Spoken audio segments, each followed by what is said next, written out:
à Lézignan-Corbière, près de Narbonne. Et l'autre complète. Merci. Laura et son compagnon Stéphane n'en reviennent toujours pas. Complète? Merci. Voilà, bon appétit. Depuis 10 ans, ils tiennent cette crêperie sans aucun souci. Mais il y a 2 mois, ils se retrouvent dans l'œil du cyclone, lynchés sur Internet à cause d'une de leurs crêpes. Les ingrédients, une crêpe, une simple banane, compli et du Nutella dessus. Elle s'appelle la Mamadou, la fameuse crêpe Mamadou. Mais non, on n'aurait jamais cru qu'une banane Nutella aurait pu faire un tel buzz, quoi, comme on dit, quoi. Pas du tout. Le prénom Mamadou pour une crêpe banane Nutella. Une appellation insultante à connotation raciste qui a provoqué un tollé sur la toile. Tout est parti d'un simple tweet. En septembre dernier, un internaute anonyme poste une photo de la carte du restaurant et accuse le couple de racisme. En à peine 48 heures, Stéphane et Laura sont submergés par les messages d'insultes et les avis négatifs. Le racisme, ça commence par des mots, ça finit par une crêpe qui s'appelle Mamadou. Ça me rappelle les heures les plus sombres de notre histoire. Bande de chiens, on aura ta peau. Go, appelez-les demain. Go, harcelez-les. Des messages, mais aussi des coups de téléphone anonymes, en plein service, et même des menaces de mort. Facho, on on va vous brûler, on va venir votre violer ta crêperie, femme. on va te violer, on va vous tuer, on va vous égorger. Vous avez eu très peur? Ouais, moi j'ai eu peur, ouais. Franchement j'ai eu peur. J'avais peur qu'ils débarquent ou quoi. Ils sont très vite dépassés par les événements. Pourtant, Stéphane et Laura l'assurent, ils ne pensaient pas à mal. C'était une crêpe qui était d'une crêperie depuis 1966. J'ai juste repris le nom sans penser à aucune connotation, que ce soit raciste ou quoi que ce soit. Pour se justifier, ils tiennent à nous montrer qu'ils ont défilé contre le racisme lorsqu'ils étaient jeunes. Voilà, moi je suis ici, madame est ici. Nous on est dans un petit village tranquille. Il y a des Noirs, il y a des Arabes. Enfin, on n'a pas de problème avec ça. Sans s'en rendre compte, Stéphane et Laura ont choqué. Ils sont devenus des cibles sur le web. Et ils ne sont pas les seuls. Sur Internet, les polémiques comme celle-ci se multiplient. Insultes, commentaires haineux, menaces de mort. Les réseaux sociaux se sont transformés en machines à lyncher. Cette année, près d'1 Français sur 10 aurait été victime de cyberharcèlement. Une photo, un nom jeté en pâture sur le web, tweet, retweet. Et c'est l'embrasement. Réputation salie, vie détruite. Tout bascule en une fraction de seconde et les dégâts peuvent être irréversibles. On peut tuer quelqu'un aujourd'hui avec Internet. C'est comme une mort sociale, parce qu'elle est provoquée par les réseaux sociaux. Alors, qui agite la haine sur la toile? Qui sont ces hommes et ces femmes victimes de lynchage sur Internet? Et comment peuvent-ils s'en sortir? À Paris, un homme a tout perdu suite à un lynchage sur les réseaux sociaux. Éric Brion, 53 ans, ancien patron de la chaîne Equidia. Il est le premier porc pointé du doigt par le mouvement Balance ton porc. Voici les 2 tweets qui l'ont cloué au pilori en octobre 2017. Premier tweet, il dit « Toi aussi raconte en donnant le nom et les détails un harcèlement sexuel que tu as connu dans ton boulot, je vous attends. » Et là, je vois après un deuxième tweet qui me mentionne hein, « Tu as de gros seins, tu es mon type de femme, je vais te faire jouir toute la nuit, Éric Brion, ex-patron d'Equidia. » L'auteur des tweets, Sandra Muller, une journaliste indépendante qui vit à New York. Avec Éric Brion, ils se connaissent depuis des années. Et c'est au cours d'une soirée arrosée que les choses vont déraper. On a un peu bu l'un et l'autre après une grosse journée de boulot. Et je lui ai dit, la première chose que je lui ai dit, tu m'impressionnes, tu es brune, tu es mon type de femme, tu as de gros seins. Et puis là, elle m'arrête complètement. Elle me dit, stop. Enfin, elle me fait comprendre, grosso modo, que mon attirance, qui est exprimée alors, grossièrement, de façon très maladroite, je l'admets à 1000%. Mais il n'y a pas eu plus que ça. Et je pars en lui disant, c'est dommage, je t'aurais fait jouir toute la nuit, et puis je rentre me coucher. Et c'est tout. Le lendemain, Éric Brion s'excuse par SMS. Puis plus rien. 5 ans plus tard, en plein scandale Harvey Weinstein, et dans la foulée du mouvement MeToo, Sandra Muller lance depuis New York le célèbre hashtag Balance ton porc en nommant Éric Brion. Son tweet fait le tour du monde. Pour l'ancien patron de chaîne, c'est la descente aux enfers. Et là, on est submergé, comme un tsunami qui vous tombe sur la tête. On est vite KO, on est vite pas bien. Les insultes arrivent. Et tout ça, ça s'accumule tous les jours et de plus en plus. C'est parti comme une machine folle qui a tout détruit. Sa compagne le quitte. La société qu'il venait de monter s'effondre. Éric Brion sombre dans une dépression. Mais après le choc, il décide de contre-attaquer.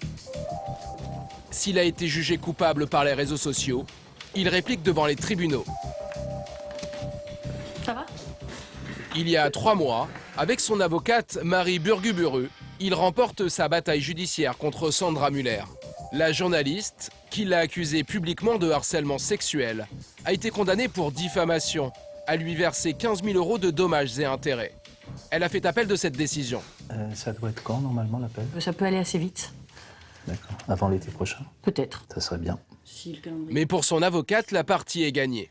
Elle a imputé à Éric Brion un harcèlement sexuel sans pouvoir n'apporter la moindre preuve des faits qu'elle lui reprochait. Elle lui a porté cette accusation de manière publique avec des conséquences dramatiques et incontestablement, c'est une diffamation. Éric Brion attend avec impatience le jugement, qui lui permettra, il l'espère, de laver son honneur. J'ai quand même été comparé à Harvey Weinstein. Je n'avais rien à voir avec cette personne.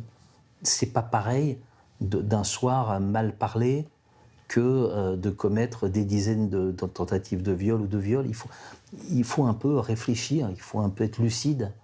Accuser publiquement quelqu'un en donnant son identité sur les réseaux sociaux, une pratique qui vient à l'origine des États-Unis et d'Angleterre. Cela s'appelle le name and shame. Traduction, nommer et couvrir de honte. À Brest, Julien, 31 ans, en a fait sa spécialité. Actuellement au chômage, cet ingénieur commercial s'est donné une mission, défendre la cause animale et couvrir de honte les chasseurs, en particulier ceux qui participent à des safaris. Donc ça, c'est ma page Facebook où vous allez retrouver toutes les publications. Julien y consacre tout son temps. Par exemple, c'est des cas qui m'intéressent pas mal. Des gens qui vont chasser à l'arc une girafe ou des autruches, juste pour le fun. Son objectif, récolter des signatures pour sa pétition contre le massacre des animaux d'Afrique. Pour cela, il n'hésite pas à donner le nom, la profession et la ville de ces chasseurs, posant fièrement devant des dépouilles d'animaux, en espérant indigner au maximum. Et donc moi, je me sers des armes, entre guillemets, que j'ai, qui sont ces photos, qui sont tous ces commentaires, qui sont tous ces récits de chasse, voilà, que je retourne, entre guillemets, contre eux. C'est-à-dire une photo que les gens, ou une vidéo qui va vraiment choquer les gens, peut tout changer. À chacune de ces publications, des flots de messages d'indignation, d'insultes, voire des menaces de mort s'abattent sur ces cibles, qui sont jetées en pâture. Ce qui ne dérange absolument pas Julien. Et jamais un moment où vous vous dites ça va trop loin. C'est ce qu'on appelle le shame, la honte. Donc si ça se limite à ce genre de choses, et que ça fait progresser la cause et que ça permet de faire parler de la chasse au trophée, je considère que c'est une bonne chose. Pour certains, Julien est un hater sans scrupules, un haineux qui se défoule sur le web. Lui se définit comme un activiste, prêt à tout pour défendre la cause animale. À son actif, quelques scandales retentissants repris par la presse, comme le cas de ce vétérinaire, ou celui de cet ancien chef d'entreprise, harcelé sur Internet suite à ses dénonciations. Le fait que ces gens-là ont leur vie qui du jour au lendemain peut être ruinée, ça ne vous pose pas de soucis. Qu'on vienne me donner un cas qui a ruiné la vie de ces gens. Moi, je considère que c'est de la communication de leur part pour se victimiser. Je considère que si on est fier de se montrer avec des animaux morts, faut en assumer les conséquences. Des conséquences, il y en a aussi pour Julien. Le vétérinaire a porté plainte pour atteinte à la vie privée, diffamation et harcèlement. Julien risque une peine d'emprisonnement et une amende de plusieurs dizaines de milliers d'euros. Aïtna, à plus.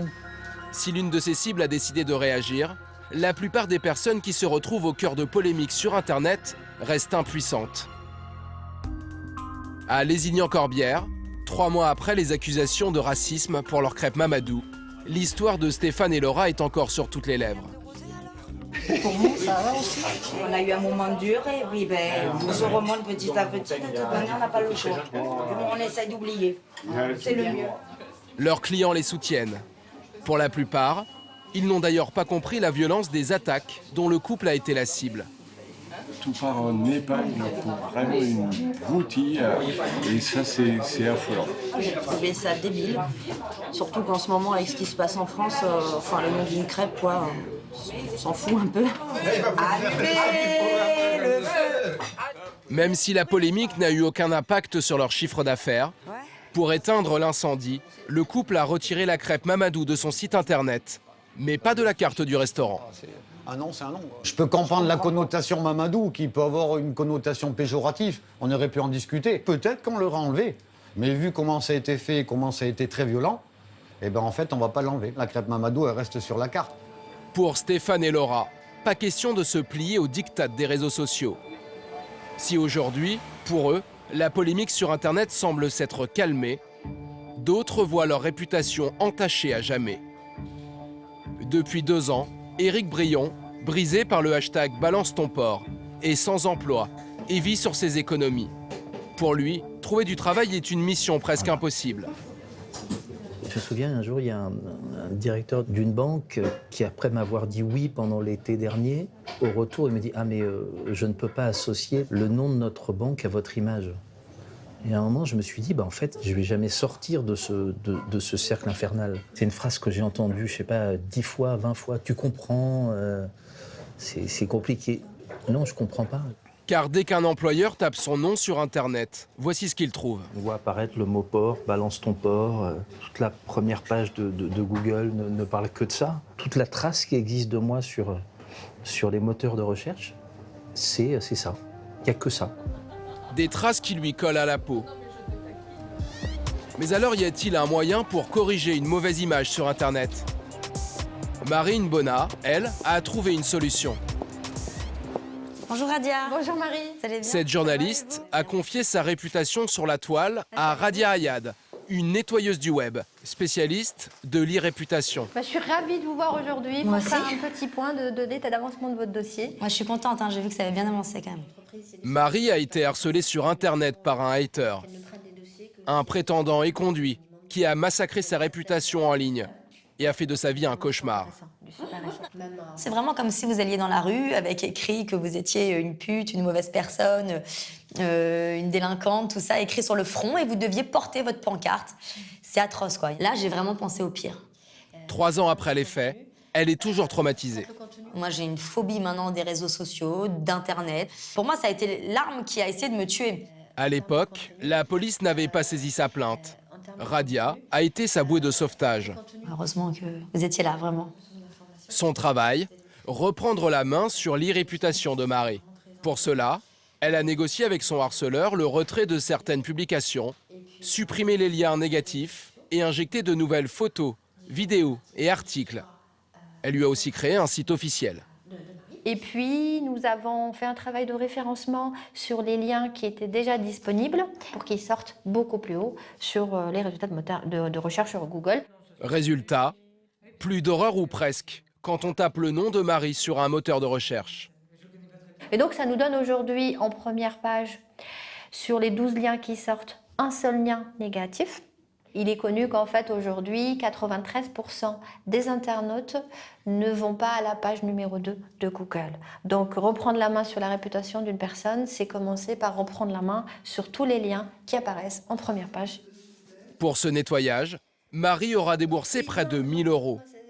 Elle est enfin apaisée, en espérant que son harceleur ne revienne pas à la charge.